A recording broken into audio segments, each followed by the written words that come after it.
সবাইকে হারিয়ে সে তো আইএসএল চ্যাম্পিয়ন হয়েছে ভাই।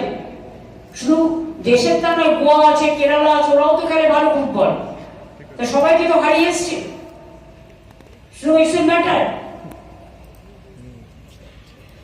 মোহামেডান আইএসএল এ ঢুকেছে আমি খুশি, কারণ ওরাও পুরো ক্লাব।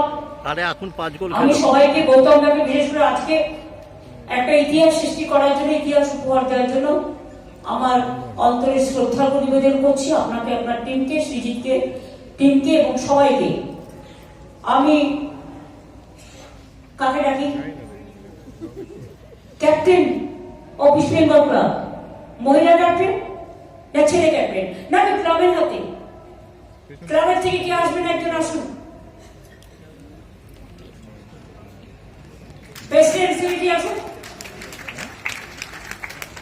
নিত্যানন্দ আসবে না, হতে পারে। আমি খুব ক্ষুদ্র জিনিস দিদি, খুব ক্ষুদ্র জিনিস ছাড়া বড় জিনিস দিতে পারে না। মেয়েরা এত ভালো জিতেছে, আমি 50 লাখ টাকা দিয়ে গেলাম।